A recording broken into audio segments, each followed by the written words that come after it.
Ain't no such thing. Now, it ain't gonna hurt you none. I got things to do. The first thing you gotta do is sit down here and get your hair cut. My hair don't need cutting. If it gets any longer, I'll have to go. I declare, you fight hair cutting like a steer fights branding. Well, the last time you cut my hair, you did brand me. How did I know somebody poured hot gravy in my bowl?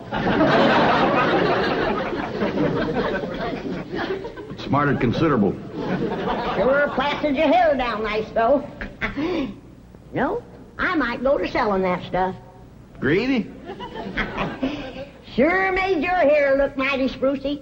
Yes, sir. You were slicker than a peeled onion. It smelled like one, too. Sir, I'd go to selling that stuff.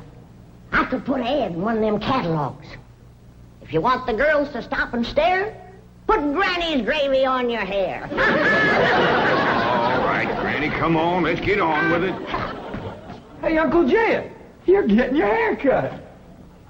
Thanks for telling me, Jethro. Well, that's all right. You're next, Jethro. What's going on? Is there going to be a wedding or something? I could be, the way that Sonny Drysdale is a sparking Elly mate. Oh, he's with her right now, up by the cement pond. I better get right out there and keep by him. Now, you sit still and leave those young'uns alone. Can't you remember how it was when you was a boy? Yeah. I better get right out there. It's broad daylight. And besides, they swim. No, they ain't. He's a sitting on the bank, and he's a holding her hand. What an interesting hand you have. I see a man, a handsome Harvard man. Where? Right there on your heart line. Oh, that's just the one I got from picking up toes. Elly, you mustn't let horrid, slimy creatures touch you. Oh, heck, you ain't slimy, Sonny. Just a mite greasy from all that oil you smear on yourself. What a precious paradox you are. What a charming contradiction. You look pure Park Avenue and you speak pure Tobacco Road. That good? Good? It's fascinating. You're a challenge to me, you child of nature. You are the raw clay from which I will mold a perfect woman, worthy of a perfect man. Me. You know Shaw's Pygmalion? I don't even know Shaw, let alone his pig. Oh, you woodland sprite! You forest little bird. You are so refreshing after all those intellectual types of Vassar and Wellesley. You make me feel superior. That good? Good? It's divine.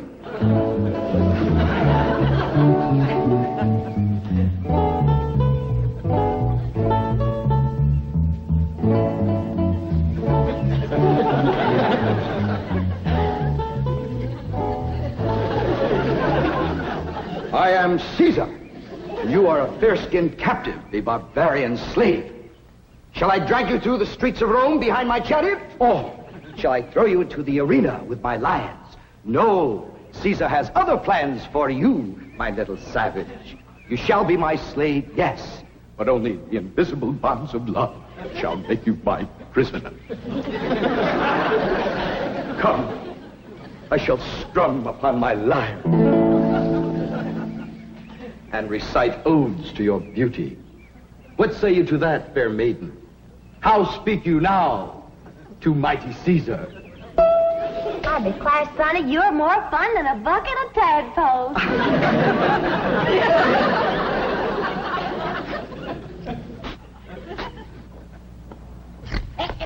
Sit still, I'm liable to lop off a ear. Well, doggone it, Granny, hurry up. I gotta get out there and keep an eye on Sonny and Elly.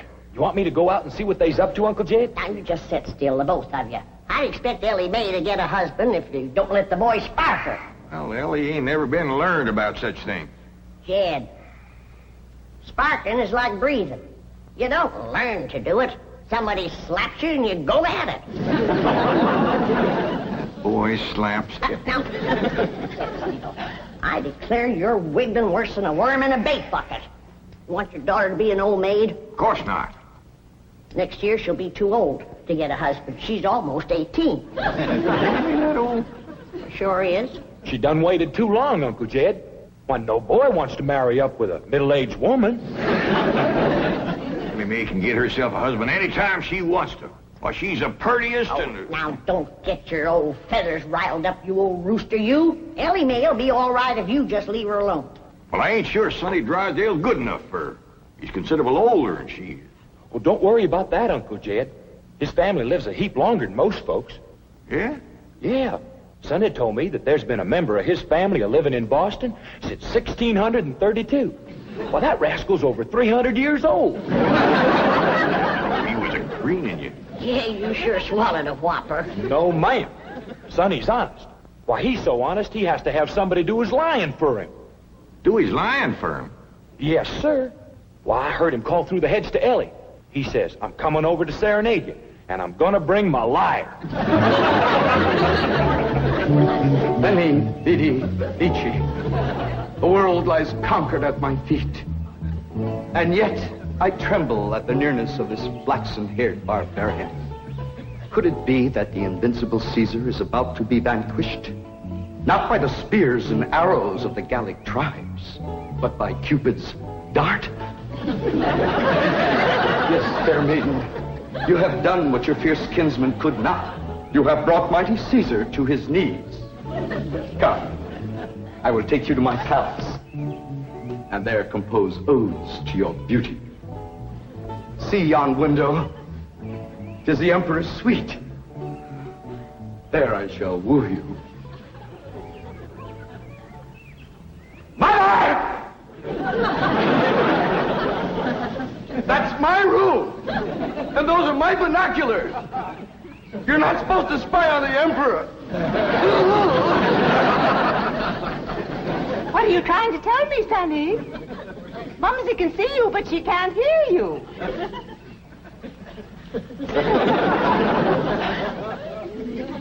Yes, darling, Mumsy is watching. You look magnificent, like Apollo, the god of manly youth and beauty, the god of poetry and music. Look out! You're getting near the water. Be careful. Wait! Mommy will get your inner tube.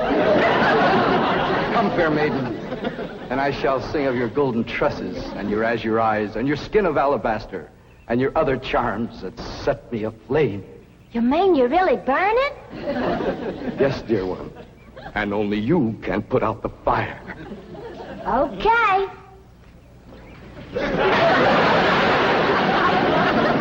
How's that, Sonny? You feel better now?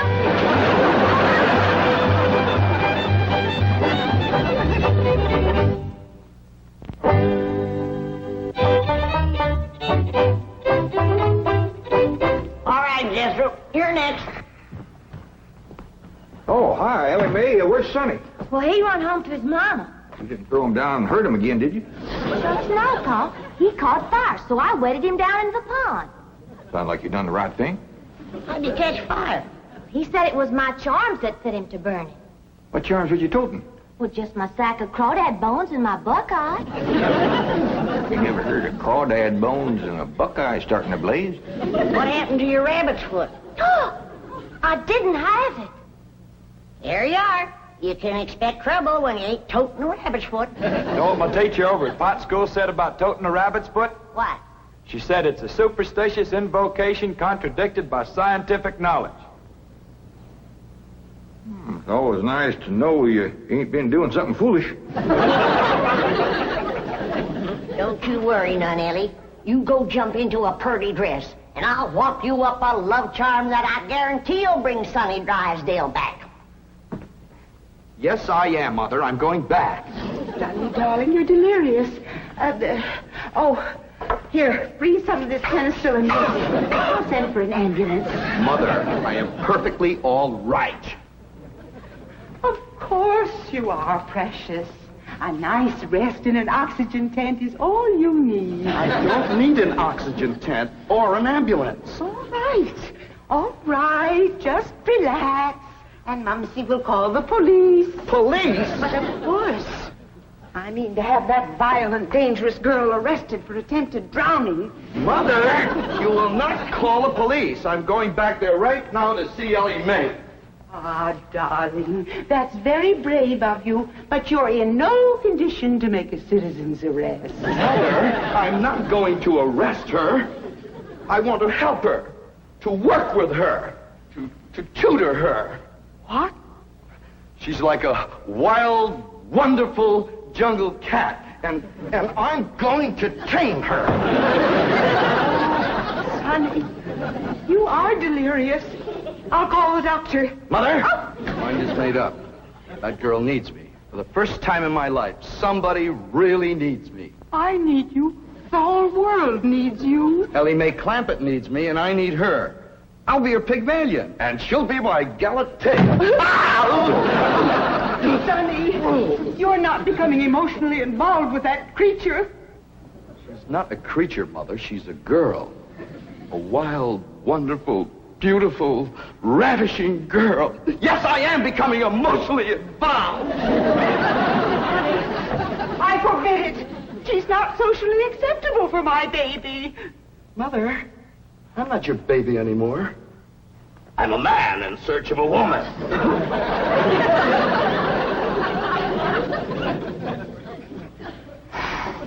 Where did he learn that language?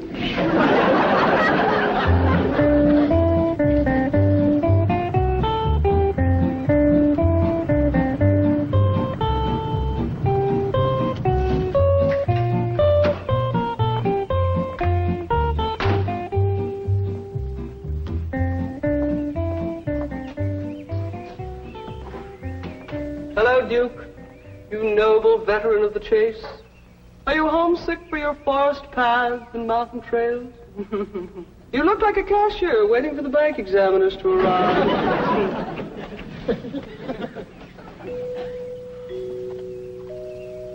You know, if you were a cashier, you could hide $1 million in here.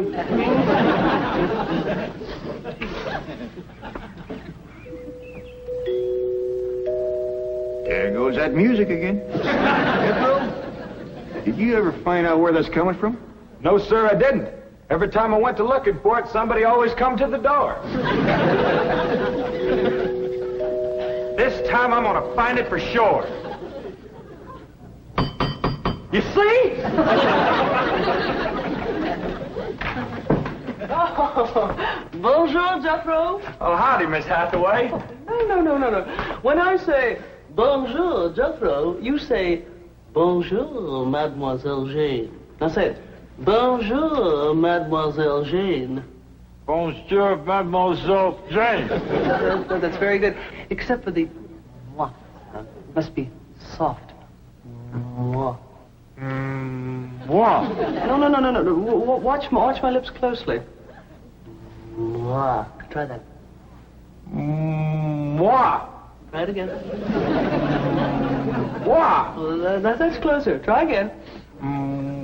What? Once more. What? Close in on her, Jethro. Oh, Mr. Clampett, I was attempting to teach Jethro to articulate the Gallic diphthong. No matter what fancy name you call it, he ain't very good at it. He'll learn. But now to the purpose of my visit. Is Sonny Drysdale here?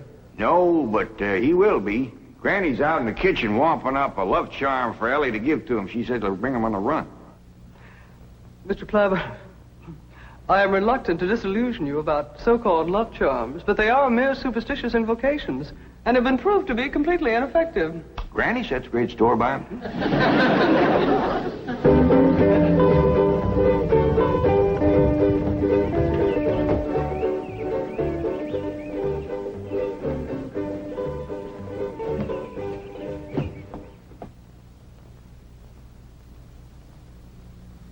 Here you are, Elly. One guaranteed love charm. Guard it with your life. What's in it, Granny? Oh, I dasn't tell you. Leastways, not just yet. But I'll give you the secret before I go on to my reward like my granny done to me. I'll guard it too, Granny. Granny? Granny, Mr. Clampett tells me that you've conjured up some sort of love charm for Elly May. Right here it is. It's made out of all secret stuff. That is ludicrous, irrational, sophomoric, and pure hokum. You didn't even guess one ingredient. No, Granny. Don't you come spying. I'm telling you for the good of the country. If the secret of this love charm ever got out, I shiver to think what might happen. I wouldn't want it on my conscience. Hear me now, mongrel. Neither sleep, nor snow, nor vicious beast shall keep me from the side of my beloved. Here I come, ready or not. So, you still think it won't work, huh? That is correct. All right, Elly. Open up the pouch, mate. Now, when I drop this starting powder in it, quick close it. Press it to your heart. And say, darling, darling, my true love, come a-swooping like a dove. Darling, darling, my true love, come a-swooping like a dove. This is Elly! Elly! I have flown to your side in spite of all danger. What fate, what power have I to thank for giving wings to my feet? That little old charm maker, me.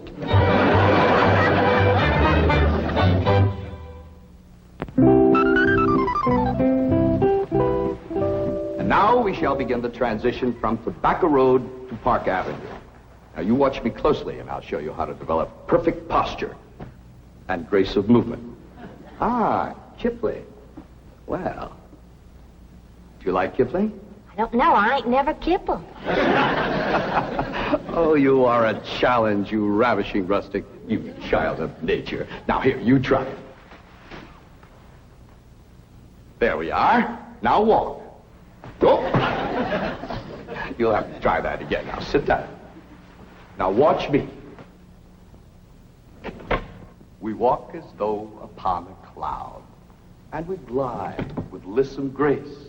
And as we walk, we always keep a smile upon our face. What's he doing? That there is something called Kipling. He's trying to learn it to Elly. Now, this is how you sit in a chair, smoothly and gracefully. There ain't no chair where he's a-sitting. I know. What do you reckon's wrong with that rascal? Appears to me he's about 2 bricks shy of a load. Turn old Duke loose so we can go in there and protect Elly. Now we'll practice diction and intonation at the same time. How now, brown cow? How now, brown cow? What's he talking about? He thinks old Duke is a cow. You best fetch Granny. Appears to be she's threw too strong a charm on that boy.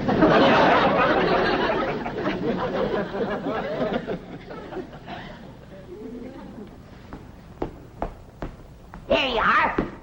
One guaranteed charm. Now, you hold the bag while I sift in the starter. I know this is all a lot of absolutely ridiculous nonsense. Please hurry. Darling, darling, my true love, come a-swooping like a dove. I better open this door before he busts it in. Miss Jane! Here he is. Granny's love charm is too strong. Don't fight it. It's bigger than both of us. Circled on me. Granny, come quick. The love charm you throwed on Sonny Drysdale was too strong for him. Thank you, Granny. How now, brown cow? How now, brown cow? How now, brown cow? How now, brown cow? How's it going, Uncle Jed? Bad. Now he's got Elly believing old Duke is a cow. Break the charm, Granny? I reckon so. I'll sprinkle him with some let-go powder. While you're at it, will you sprinkle some on Miss Jane? She's shutting off the blood to my arm. How now, brown cow? Secret powder white as snow. Make the charm of love let go. What did you do? The spell is broken. Now, please, everybody listen to me. I must have complete quiet and concentration if I am to transform this bucolic beauty into a sophisticated debutante. Now, I have studied drama at Yale, Harvard, Princeton, and Dartmouth, and I am probably the only living man who can accomplish this difficult cultural metamorphosis in the brief time available. Now, everybody please go while I transfuse into this simple, untutored mind the charm, the polish, the splendor that is Sonny Drysdale.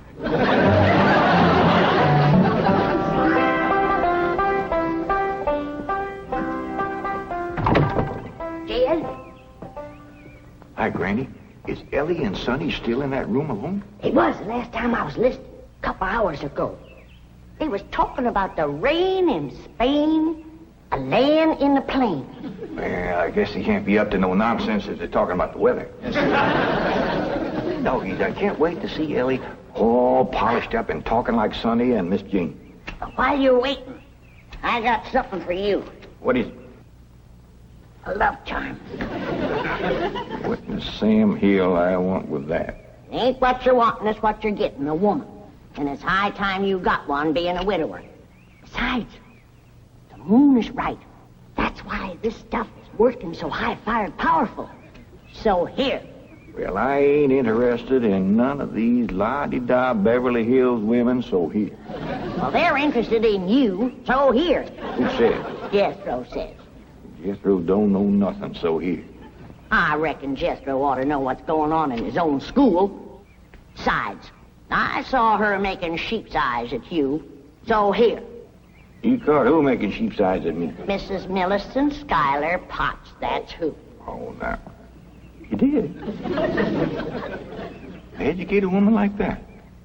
Jethro says she asks for you every day. Oh, what she want with an old mountain goat like me? If I was to put a little starting powder in there, and you was to say the magic words, no woman could resist you. I don't hold with stuff like this. You're scared, ain't you? Oh, I ain't scared. Then go ahead. I double dog dare you. Well, Open the pouch-a-mite. Now, well, this is just a lot of doggone nonsense. close it tight, clamp it to your heart, and say the words.